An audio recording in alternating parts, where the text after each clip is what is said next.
Bem, antes de nós começarmos a formação, ou seja, a entrar propriamente na prática, é muito importante percebermos primeiramente o que é este produto de que estamos a falar.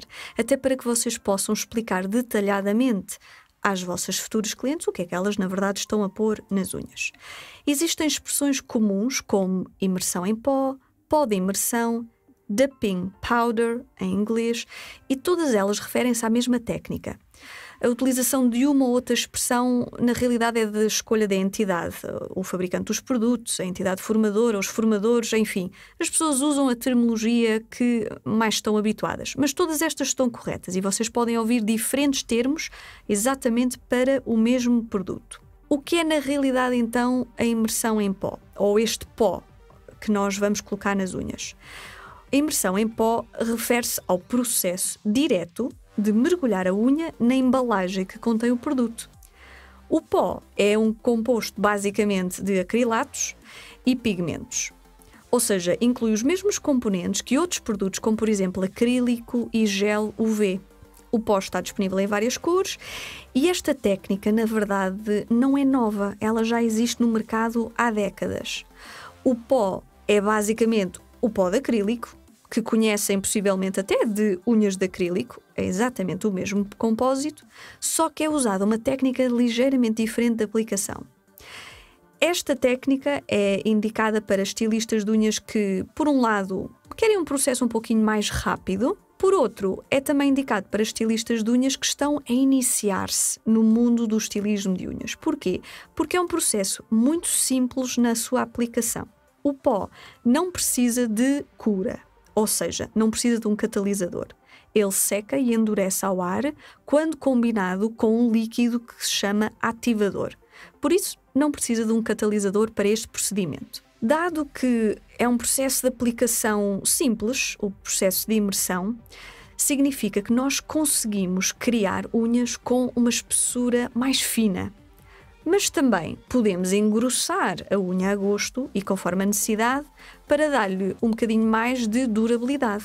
Por isso, a espessura da unha é bastante variável e versátil. Vocês podem fazer unhas mais finas ou mais grossas, conforme a necessidade ou o gosto da própria cliente. Para poder fazer o pó agarrar, na verdade, é preciso aplicar uma base. Essa base vai fazer o pó aderir e é, na realidade, uma cola. Ou a bem dizer, uma super cola, na verdade, que tem uma secagem muito, muito rápida. O ativador, o líquido que eu já mencionei, vai servir para acelerar um processo químico que faz com que o pó e a respectiva base ou cola endureça. O pó de imersão é uma aplicação, um produto um pouquinho mais sensível ou suscetível à água e a detergentes domésticos. Não é tão resistente como o gel, a solventes, detergentes e a água de forma geral. Por isso, se vocês souberem que a cliente tem ou hábitos ou um trabalho que fazem com que ela esteja sistematicamente com as mãos em água ou em contacto com detergentes, esta aplicação não irá ser uma solução de sucesso para ela, porque as unhas vão tender a descolar com alguma facilidade devido ao constante contacto com água e detergentes. Como é que se retira o pó de imersão? Bem, a remoção é realizada utilizando um removedor ou pode-se usar mesmo acetona e o que vai acontecer é que este removedor ou esta acetona basicamente vai reagir com a cola e provocar que ela se desfaça, haja uma dissolução e, como consequência, uma remoção completa do produto que está em cima das unhas. Quando se fala de imersão em pó, há alguma controvérsia no mundo do estilismo das unhas. Isto porquê? Porque esta questão de mergulhar as unhas no pó levanta algumas questões ligadas à higiene. O facto de se mergulhar as unhas no mesmo boião ou pote onde está o pó, unhas de várias pessoas, faz com que haja ali uma acumulação de bactérias e uma maior probabilidade ou tendência de haver infecções ou contaminações. Há duas formas que nós podemos optar para colmatar esta questão da higiene e do risco de contaminação cruzada. Uma delas pode ser, por exemplo, optar por ter um pote ou um boião de pó por cliente.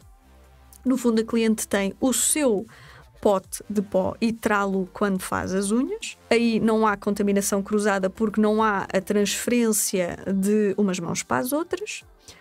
Outra opção que também é viável é, em vez de, no fundo, mergulharmos a unha no boião, no pote, fazemos um pouquinho ao contrário. Pegamos no pó e espalhamos ou deitamos o pó em cima da unha. Assim, não há nunca a colocação do dedo e da unha dentro do mesmo boião, que poderia então haver o risco de haver ali uma acumulação de bactéria. Estas formas vão ser exemplificadas depois nas aulas práticas e poderão entender melhor isto que estamos a explicar. Mas, de qualquer das maneiras, são formas de contornar esta questão ligada à higiene que muitas vezes é levantada quando se fala de imersão em pó. Quais é que são, na verdade, as vantagens da imersão em pó? Bem, algumas vantagens são estética, uma unha mais fina, com aspecto natural, não precisarmos de um catalisador, a secagem ao ar facilita e elimina a necessidade de mais um equipamento, o tempo de aplicação é mais rápido, por exemplo, do que o gel, há menos etapas e, portanto, também por isso, sendo a unha mais fina, não tem que limar tanto para tirar imperfeições ou desbastar a unha. É uma aplicação mais simples, exige que tenham menos controle ou técnica a usar o pincel, também não tem que ter tanta capacidade de modular na construção, como é o caso de acrílico ou gel. Por isso, é um excelente processo para iniciantes. É um ótimo processo por onde começar no que diz respeito a unhas ou processos de endurecimento artificial. Também vai dar alguma proteção à unha natural contra quebras, lascagens e também pode ajudar a combater maus hábitos, como seja roer as unhas. E de forma geral vai melhorar o aspecto da unha, dando uma maior dureza e uma maior durabilidade à cor, porque não vai desbotar e encardir com tanta facilidade. Agora ainda em relação à imersão em pó, importa desmistificar alguns mitos comuns. Como sempre, enquanto profissional, é bom ter um espírito crítico à informação que nos é disponibilizada, porque nem tudo é verdade. Ou seja, se acreditar em tudo o que houve e nunca avaliar o que houve e comparar com os factos, poderá correr o risco de estar a acreditar ou a transmitir uma informação que não é correta. Por isso, enquanto profissional, quando lê, ouve ou lhe é dita alguma coisa, procure validar essa informação com profissionais da área e não apenas informar-se em blogs ou fóruns de curiosos, porque nos blogs ou fóruns, aos quais não temos nada contra naturalmente, a informação muitas vezes está muito básica, a comunicação é muito simples e não quer dizer que seja nem verdade, nem completa ou exata. Por isso, mais do que apenas ler uma informação num blog ou ver num vídeo ou num fórum, é importante pesquisar, ir além do óbvio e procurar as fontes credíveis dessa informação. A internet tem muita coisa, tanto de verdade como de mentira, e, portanto, enquanto profissional, deve ser a sua preocupação procurar informação fidedigna, correta, porque depois é essa mesma informação que vai passar à sua cliente. E depois, o que é que acontece? Se, enquanto profissional, acredita em tudo o que ouve e lê e transmite isso tudo sem filtro à sua cliente, ela também, por sua vez, passará a acreditar ou poderá passar a acreditar em tudo o que ela ouve, mas não só de si.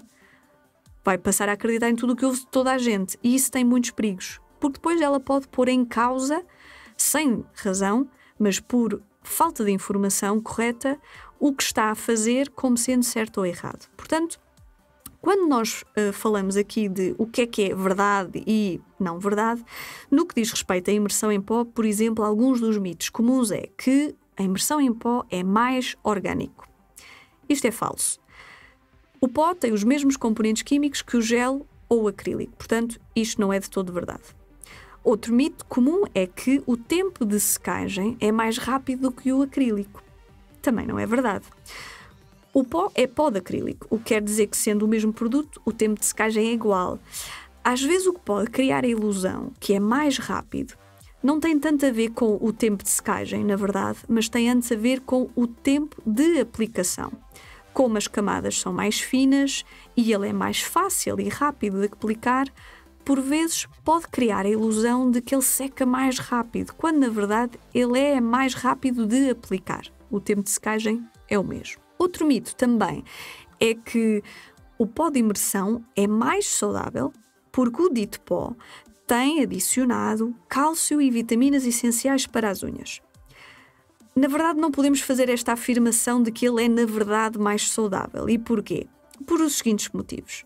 Primeiro, a percentagem da quantidade de cálcio e vitaminas que existe dentro do pó é mínima.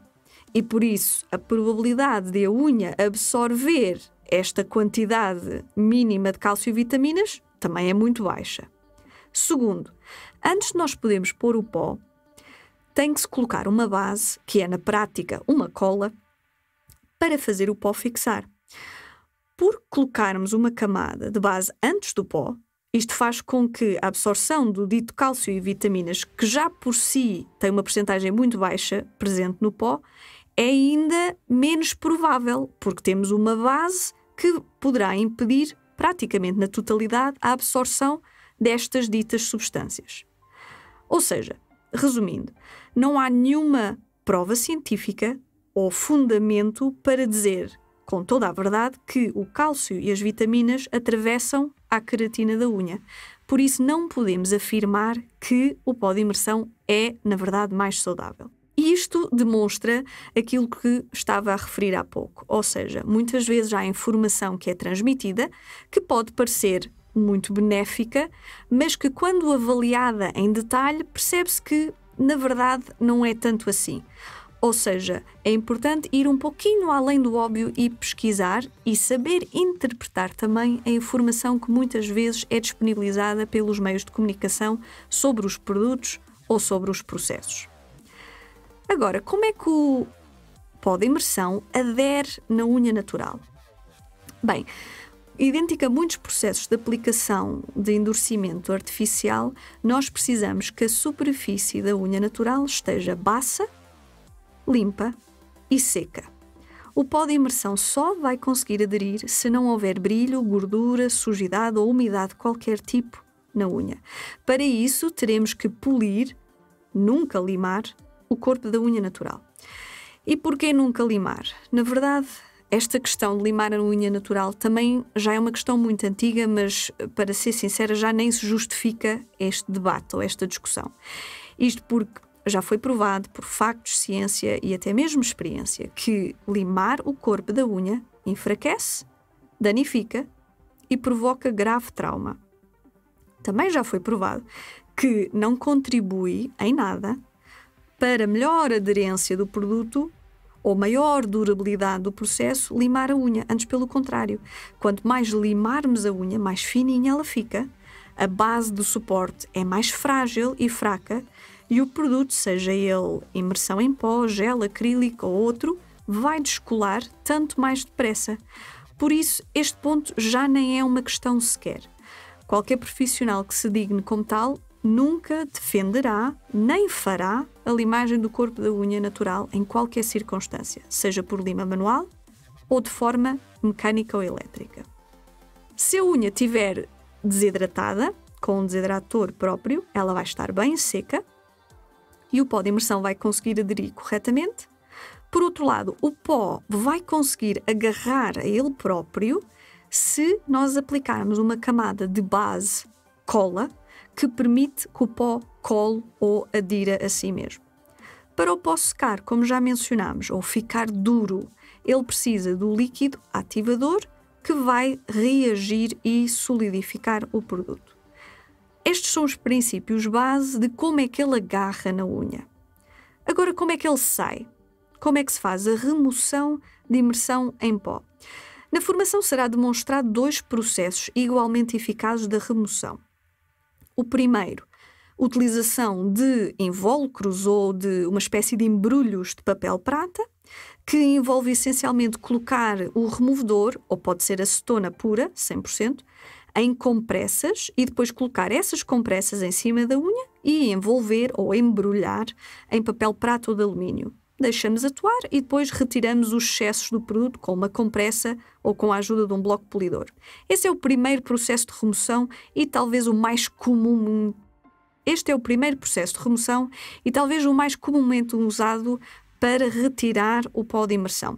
É também comum utilizar este processo, por exemplo, na remoção de unhas de verniz gel. Já pode ter ouvido falar ou conhecer este mesmo processo. Um segundo, que é igualmente eficaz, é colocar o removedor em banho-maria. O que é que isto vai envolver? Então, colocamos um removedor, ou mais uma vez acetona pura, numa taça que está sobreposta a outra taça que tenha água muito quente. Portanto, o efeito banho-maria. O que é que isto vai permitir? A água quente vai aquecer um pouquinho o removedor, fazendo com que depois, ao colocar as unhas dentro desse removedor, a cliente vai mais facilmente conseguir soltar o produto do pó que está nas suas unhas. Depois, na prática, vão ver como é que isto resulta e quais é que são também os tempos de remoção de um e de outro processo. Nunca limar o corpo da unha natural. Voltamos a referir que é muito importante nunca utilizar a lima ou a broca para fazer a remoção. Isso vai provocar um dano significativo à unha, da qual a unha muitas vezes não recupera a 100%. Portanto, é muito importante ter isto em conta. Estas principais, ou as principais diferenças, melhor dizendo, destes dois processos de remoção, têm mais ou menos a ver com isto. Quantidade de removedor que vai se gastar, menos no primeiro processo, mais no segundo, o tempo envolvido, mas também a exposição que a pele vai ter ao produto, ao removedor, que não deixa de ser um pouquinho agressivo e desidratante para a pele e para a unha. Mas depois, na prática, nas aulas de remoção que vão ser demonstradas, vocês vão entender melhor como é que isto tudo se traduz. Por isso, estando introduzido, por assim dizer, e explicado o que é a imersão em pó, o que é o pó em si, como é que ele agarra e como é que ele se retira da unha, vamos de seguida ver quais é que são algumas das informações que a nossa cliente deve ser informada antes de decidir ou não fazer um processo de aplicação de imersão em pó.